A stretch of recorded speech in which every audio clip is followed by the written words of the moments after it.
Joe, Texas A&M versus Auburn this weekend. Auburn coming off a devastating loss to Oklahoma. A&M has been rolling, and a couple of weeks ago came off of what could be a program definer for Mike Elko and beating Notre Dame, excuse me.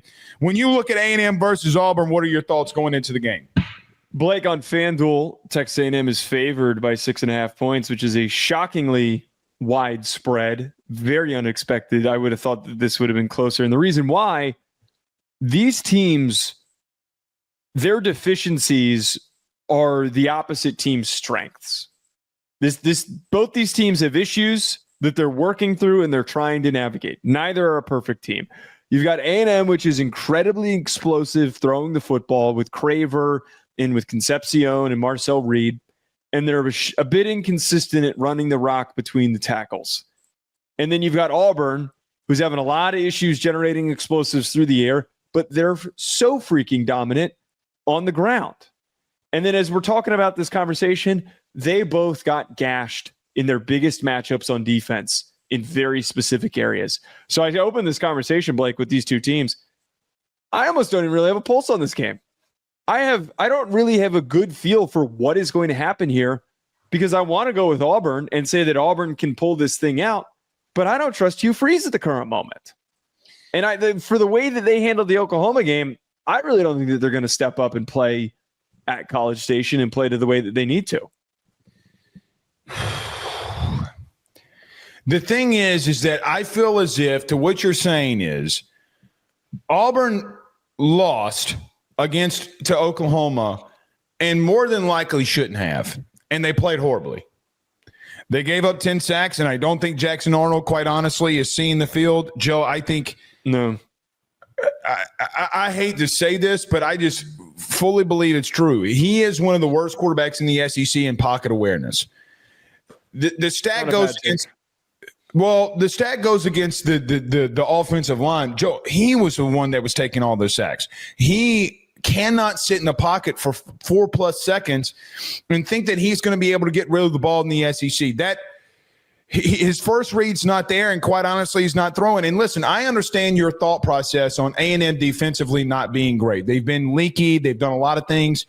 I still don't know if I don't trust Elko to start getting some things fixed.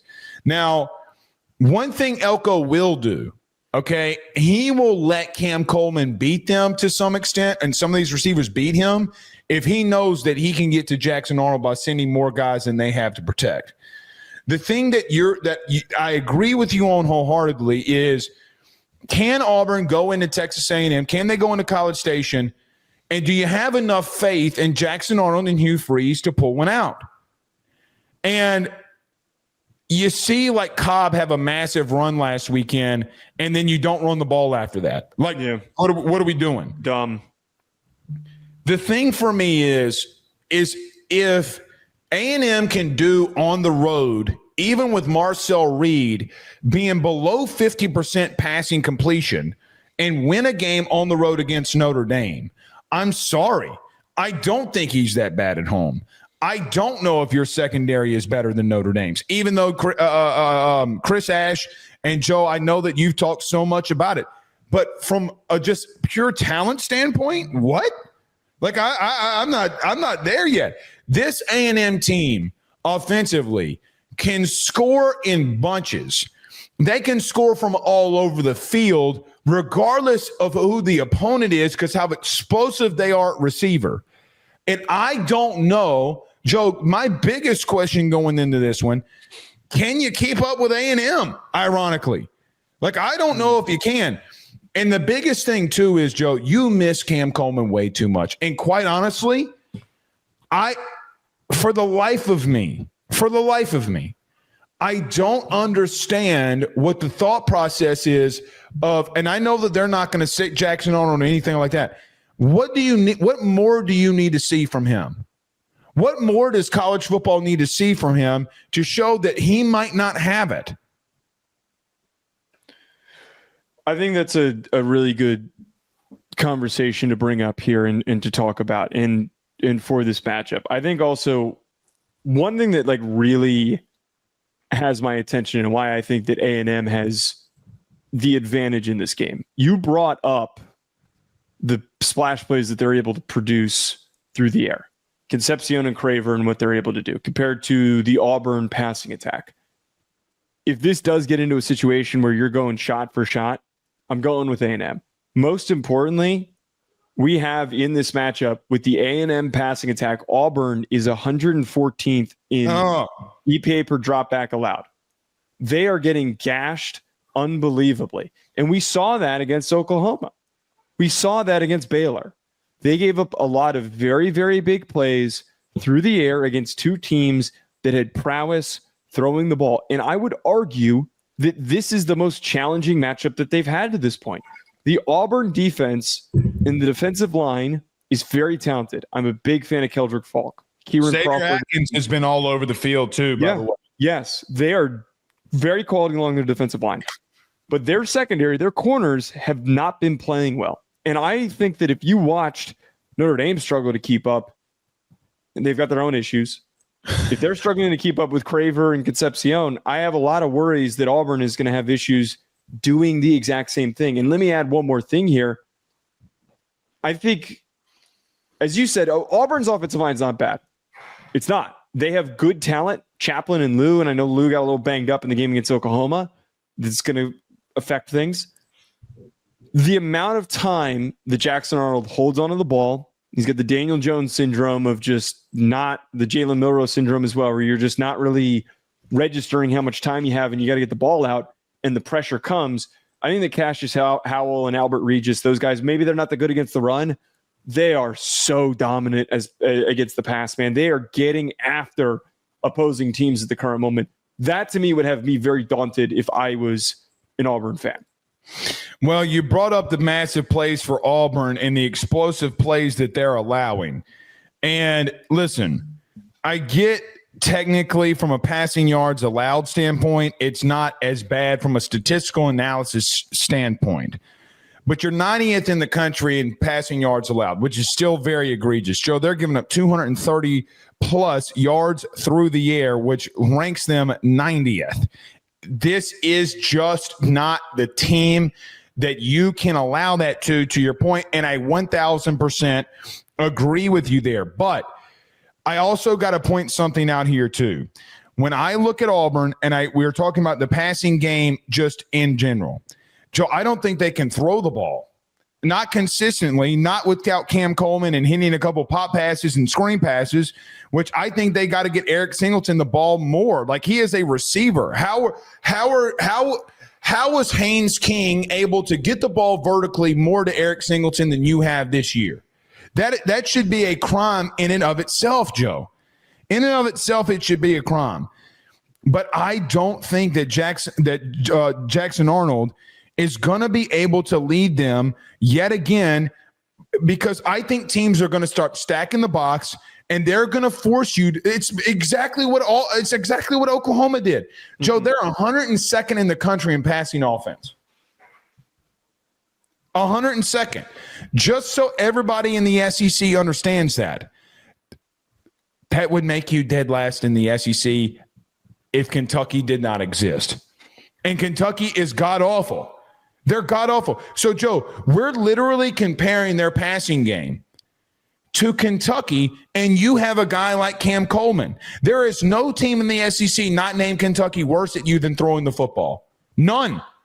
So, for that reason, and because of the way that A&M is so explosive offensively, Joe, not only am I going to take them to win, I'm going to take them to cover, and I just don't know if they can slow them down.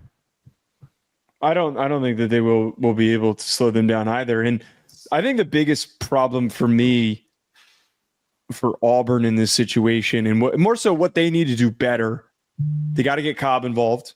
I did not understand me either. Not getting him touches, but more importantly, Jackson Arnold as a runner is a nice auxiliary piece.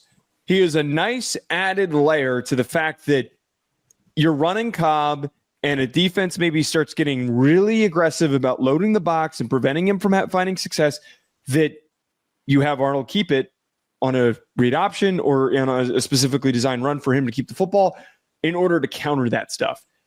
the way that I'm sure that it wasn't deliberately schemed this way, but the fact that it felt like there were so many deliberate touches for Arnold, or they were so aggressive in read option situations to take the ball away from Cobb, that there were not more designed attempts for Cobb, all that stuff. The fact that Arnold was running the ball as much as he did against Oklahoma, it's a big reason why they failed to succeed. It's a big reason why they struggled in that game. And the big thing, too, you know what's really disappointed me? Cam Coleman's been awesome. They have done an awful job at trying to get Eric Singleton involved. That is one of the fastest guys in college football. Well, and we're not getting him the football. Well, hold on. I got to push back on one little thing because I 1,000% agree with you on not getting him the football and the way that they're getting him the football. However, you committed to Auburn when you knew that Jackson Arnold was going to be your guy, and that's on you. That's on you. Actually, wait. What was the timeline of when Singleton committed? I actually don't know if that's true. Okay. Name a Auburn wide receiver that has ever been relevant ever. Oh, that's a good point. He should have gone somewhere else. He probably should have gone somewhere else. Joe, Tennessee was all up in this. Excuse me. No, Notre Dame fans really wanted him too. I know that they could use him right now. I mean, with all due respect, and listen, I know some LSU fans get rubbed the wrong way on Mike Denbrock sometimes. We literally had an interview with Malik Neighbors of the Giants last week, and he goes, I miss Dan because he let him run inside verticals. I mean, I'm sorry, but that's also kind of on you. And let's just say you didn't know it was going to be Jackson Arnold, okay? I'm not blaming. They didn't have a quarterback. They did not have a quarterback. You went to a team that literally had Peyton Thorne, and you thought that they were going to have right decisions and be great decision makers. Money talks, dude. Money talks, man. He's still going to get drafted high. I'm telling you that right now. Oh, I fully agree with that. However, let's get back to the main point of what you just said. Eric Singleton is much more than throwing him fucking bubble screens. Sorry, he is. Yeah. We literally saw him against a Georgia safety last year, expose him. You know what? Like, in all seriousness, like, if you're gonna do these quarterback design runs, why not run Wildcat with? This is somebody might get mad at me for even suggesting this. Why not run Wildcat with Cobb and Singleton? I got a better idea. Like, shit, get creative.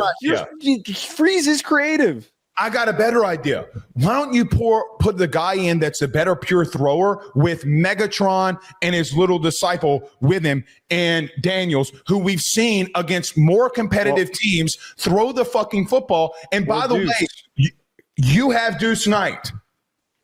You're trying to put a square peg in a round hole. I'm sorry.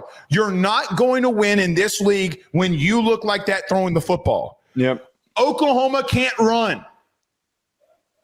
And you lost because you missed baby Megatron in the end zone 3 times. I'm on this page that I'm agreeing with you on this. You have it's egregious. Better options potentially. It gives me Arnold. Here's a serious take. If he plays poorly against A&M, I really think that they should consider. They need to go full Billy Napier Lagway. Well, Lagway's still playing. No, but you get what I mean. Coach about to get fired. Let's put in the 5-star number 1 quarterback. So, this is what I said during the offseason. This was my whole take was that like go to the young kid, let him go out there and ball. You cannot. This is like Graham Mertz. This is exactly like Graham Mertz. Well, only difference is Graham did get hurt, and God bless him. But you cannot convince me that Daniels or Deuce Knight is worse than what Jackson Arnold's been in practice. There's no way. That's the point. There's no way you can do that, not in a passing game situation.